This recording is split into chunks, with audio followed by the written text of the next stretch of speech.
Ako si Rosa at 37 anyos na ako, naninirahan sa gitna ng Makati, Metro Manila, kung saan ang lungsod ay puno ng ambisyon at oportunidad. Nakikitira ako sa isang magarang kondo na pag-aari ng kumpanya kasama ang asawa ko na si Luis sa isang high-rise na may tanawin ng skyline. Pareho kaming nagtatrabaho sa Bautista Construction, isang malaking kumpanya na itinatag ng biyenan ko na kumikita ng bilyones taon-taon, nagtatayo ng lahat mula sa matataas na gusali hanggang malalawak na subdivision sa buong Luzon. Hindi ko inakala na makakarating ako rito, namumuno sa mga board meeting at nagkukwenta ng mga numero para sa isang imperyo ng konstruksyon. Pero ang buhay ay may paraan ng paghagis ng mga hamon. Noong lumalaki ako, nakita ko ang nanay kong walang asawa na nagbalanse ng 2 trabaho. Nagtitinda ng damit sa araw, naglilinis ng opisina sa gabi, para lang mapanatili kaming buhay sa isang masikip na apartment sa Tondo. Tinuruan niya akong maging matalas, magdesisyon ng mabilis, at huwag umatras sa hamon. Ang tibay na iyon ang naghatid sa akin sa kolehiyo at sa trabaho sa bangko kung saan natuto akong mag-navigate ng mga budget at investment na parang laro ng chess. Gustong-gusto ko ang thrill niyon, ang paraan kung paano nagsasabi ng kwento ang mga numero kung marunong kang makinig.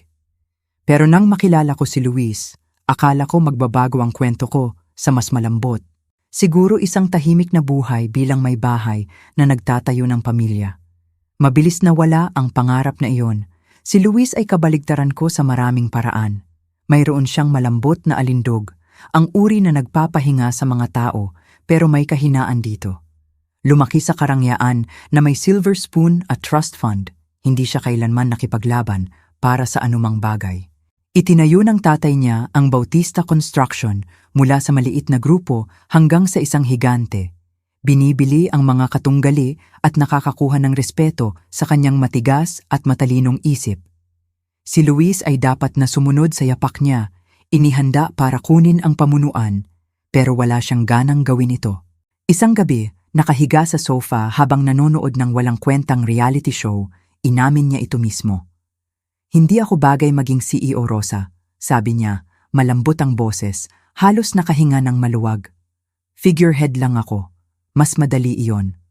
Naalala ko na nakatitig ako sa kanya, lumulubog ang puso ko, nagtataka kung paano maaaring kontento ang isang tao na lumutang lang sa buhay. Ako, iba ang wiring ko. Natural ang mga desisyon. Tinimbang ko ang mga option, pinagkakatiwalaan ang kutob ko at gumagalaw.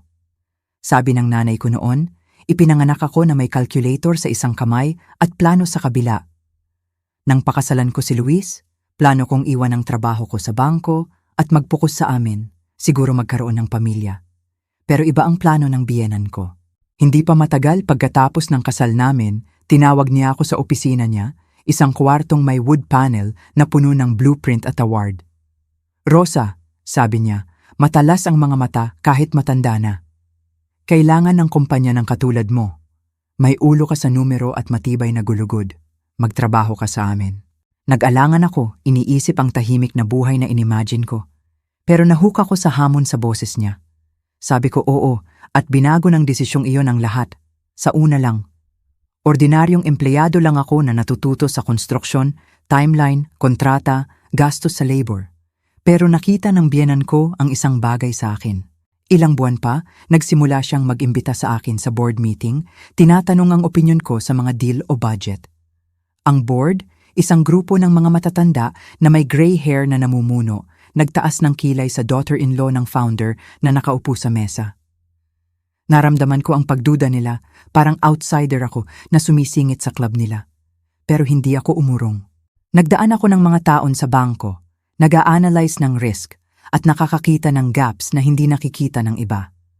Kaya nagsalita ako, nag-o-offer ng idea sa pag-streamline ng gastos o mas magandang negosasyon sa supplier. Dahan-dahan, ang mga kunot nila naging tango.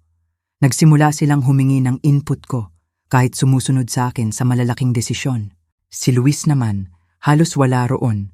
Board member siya sa titulo, pero laktawan niya ang meeting, sinasabing masyado raw technical, o may iba siyang gagawin.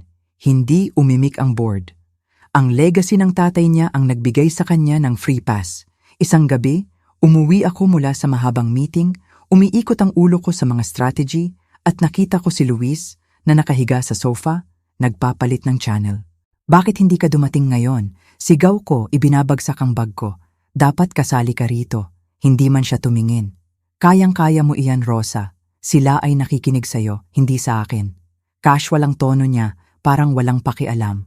Nakatayo ako roon, umuusbong ang frustration. Nagtataka kung nagmamalasakit ba siya sa kumpanya o sa amin.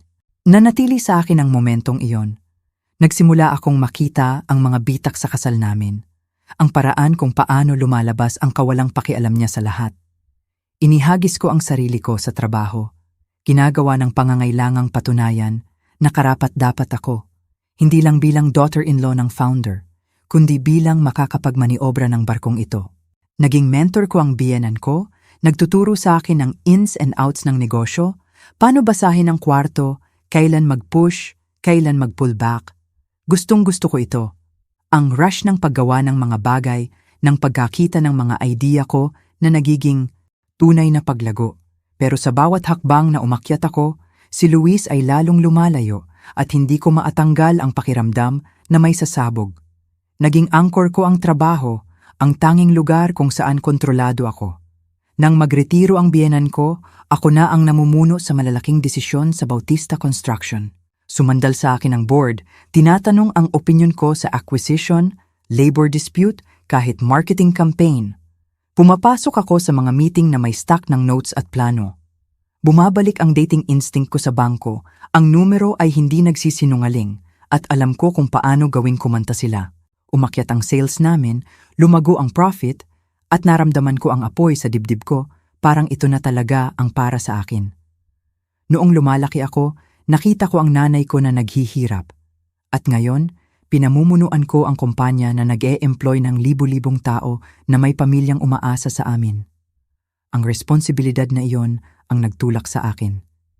Pinuyat ako sa pagguhit ng paraan para palakasin ang negosyo. Si Luis naman, parang multo. Dumadating siya sa opisina minsan sa umaga, nakapress na shirt at madaling ngiti. Pero sa tanghalian, wala na. Nakikita ko siya sa bahay na naglalaro ng video game o natutulog, parang hobby lang ang kumpanya na itinayo ng tatay niya. Sinubukan kong kausapin siya, umaasang mag-step up siya, lalo na pagkatapos mag-step down ng tatay niya. Luis, ito ang legacy mo, sabi ko, matalas ang boses sa frustration. Gusto mo ba maging parte nito? Ngumiti siya, iyon mismong nakakainis ng ngiti at bulong. Kayang-kaya mo nang wala ako. Nasaktan ako, hindi lang dahil umiiwas siya, kundi dahil parang umiiwas siya sa amin din. Ang mga usapan namin ay naging small talk na lang. Panahon, groceries, walang tunay. Nakahiga ako sa gabi na nakatitig sa kisame ng kondo namin. Nagtataka kung paano kami nagkalayo. Pagkatapos, ang stepsister ko na si Carmela, sumabog sa buhay namin na parang bagyo. Si Carmela ay 3 taon mas matanda, puno ng karisma at matatalas na gilid. Lumaki kaming magkasama pagkatapos pakasalan ng nanay ko ang stepdad niya, isang matigas na lalaki na hindi tumagal. Natuto si Carmela ng maaga na gamitin ang alindog sa buhay, laging hinahabol ang mas malaki. Magagarang damit, mayayamang boyfriend, buhay na sumisigaw ng tagumpay. Nagwakas sa apoy ang kasal niya sa isang sikat na abogado nang magloko siya.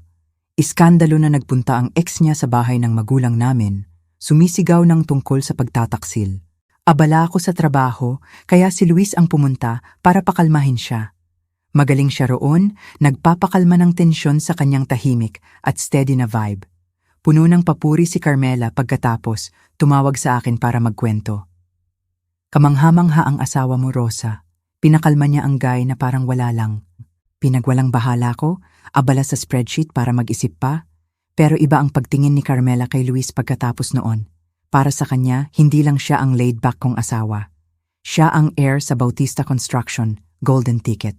Hindi niya alam na halos wala siyang involvement, na courtesy lang mula sa tatay niya ang executive title niya. Laging naaakit si Carmela sa yaman. Ang mataas na sahod ng ex niya ay hindi sapat para panatilihin siyang loyal, pero iyon ang dahilan kung bakit siya nagpakasal.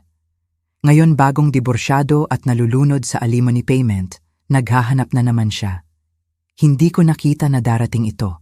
Abala ako sa board meeting at growth projection para mapansin kung paano siya nagsimulang magtagal kay Luis, tumatawa ng malakas sa biro niya, nagte-text tungkol sa pagkikita. Isang gabi, umuwi ako na pagod, umiikot ang ulo mula sa araw ng negosasyon ng bagong kontrata. Si Luis ay naghihintay sa living room, wala ang karaniwang madaling ngiti. "Rosa, kailangan nating mag-usap," sabi niya, mabigat ang boses, kumirot ang tiyan ko. Si Luis ay hindi kailanman seryoso, umupo ako, naghahanda. "Buntis si Carmela," sabi niya, nakatitig sa sahig. "Akin yon, gusto ko ng divorce." Tumama ang mga salita na parang suntok, na wala ang hangin sa akin. Buntis? Divorce? Umiikot ang isip ko, sinusubukang pagsama-samahin. Si Carmela, ang stepsister ko, na laging hinahabol ang hindi sa kanya. Si Luis, ang asawa ko, na halos walang pakialam na dumating sa trabaho, lalo na sa kasal namin.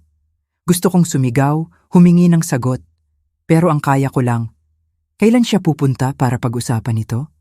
Bumulong siya ng tungkol sa pagbisita niya sa susunod kong day off. Tumango ako, manhid, alam ko nang kailangang harapin ko ito ng direkta, tulad ng lahat ng iba. Ang mga araw pagkatapos ng bombshell ni Luis ay parang naghihintay sa fog.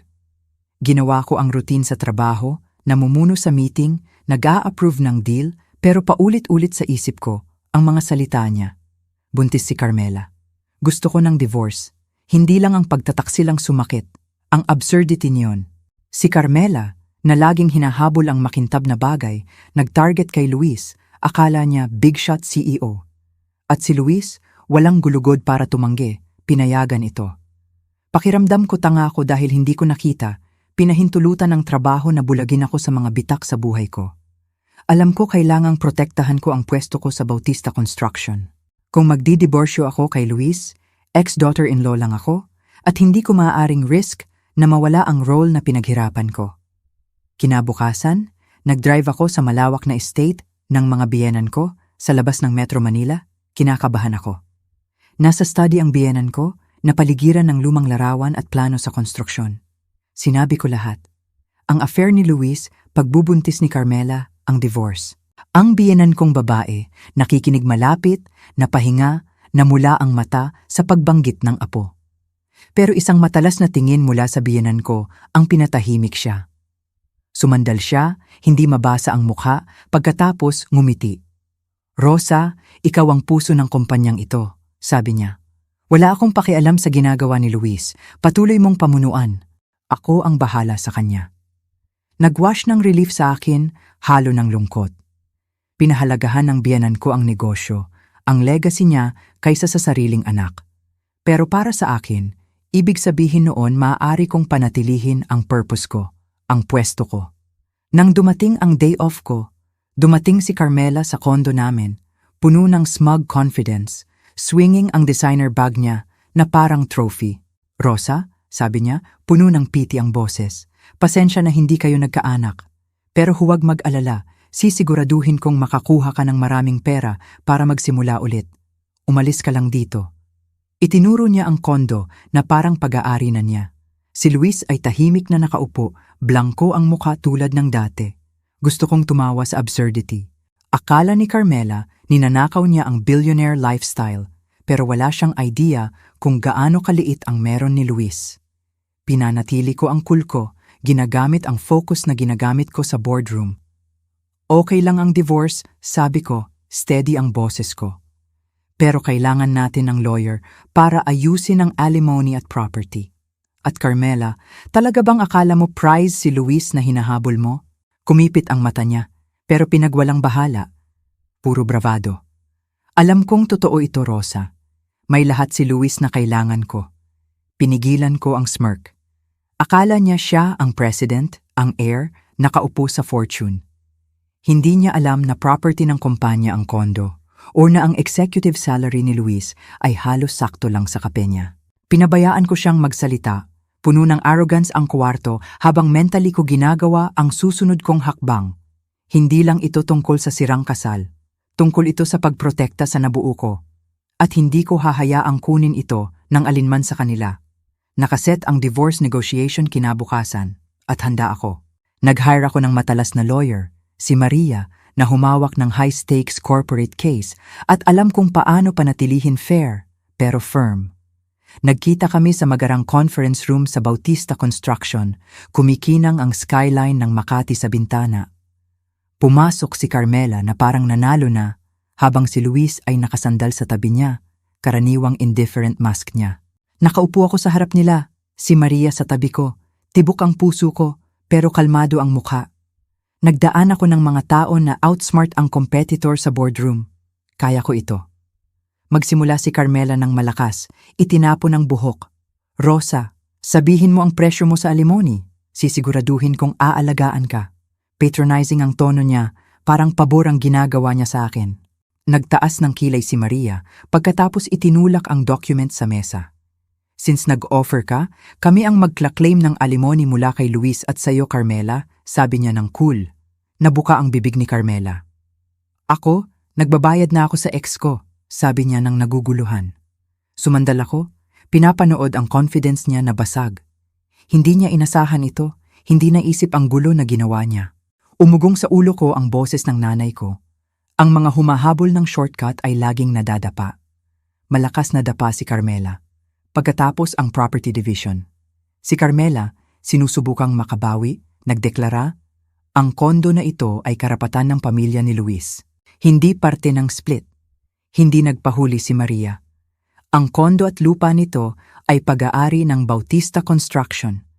Ang kumpanya ang magdedesisyon kung sino mananatili. Kumurap si Luis, nagulat. Akala ko sa daddy yan, bulong niya. Namutla ang mukha ni Carmela. Kaya hindi kami makakastay dito? Tanong niya. Matalas ang boses. Crisp ang sagot ni Maria. Pwede kong payag ang kumpanya, pero nasa acting CEO iyan. Tumingin siya sa akin at nakita ko ang mata ni Carmela na lumaki nang tumama ang katotohanan. Teka, sabi ni Carmela, lumingon kay Luis. Hindi ikaw ang CEO. Sumali ako, kalmado, pero firm ang boses. Ako ang acting CEO, Carmela. Si Luis ay advisor lang. Walang executive power. Ginawa akong president ng biyenan ko nang magretiro siya. Pinagkakatiwalaan ako ng board na pamunuan.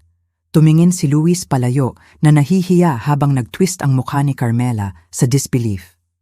Nagbibiro ka. Sigaw niya, tinitingnan si Luis ng masama. Pinayagan mo akong akalaing ikaw ang boss. Ngumiti siya, iyon mismong nakakainis ng ngiti. At halos tumawa ako. Pinusta ni Carmela si Luis bilang tiket niya sa yaman. Pero mali ang basa niya sa board. Si Maria, tumatawa pa, tinanong ako. Pwede bang manatili si Luis at Carmela sa kondo? Bago ako sumagot, sumingit si Carmela. Property ng kumpanya kaya libre para kay Luis, di ba? Umiling si Maria, itinulak ang rental agreement. Inuupahan ito sa empleyado sa market rate. Ito ang figure. Mataas ang numero. Ang luxury condo market sa Makati ay hindi mura. Lumaki ang mata ni Luis. Hindi kaya ng salary ko iyan, sabi niya halos sa sarili. Parang nasampal si Carmela. Pumasok siya, akala nanalo ng mansion. Ngayon nakatitig sa rent na hindi niya kaya. Naramdaman ko ang kakaibang halo ng pity at triumph. Ang buong plano ni Carmela, akitin si Luis, habulin ang supposed fortune niya, gumuho. Si Luis, na hindi nagmalasakit sa pera o responsibilidad, ganoon din ang nawala. Nagdaan ako ng taon na nagbabayad ng expenses namin, ibinubuhos ang salary ko sa rent at bill habang si Luis ay nakikisakay. Ngayon, walang savings na hatiin, malinis pero brutal ang divorce. Ang pangarap ni Carmela ng lavish life ay abo na, at si Luis ay naiwan na walang iba kundi ang sariling indesisyon.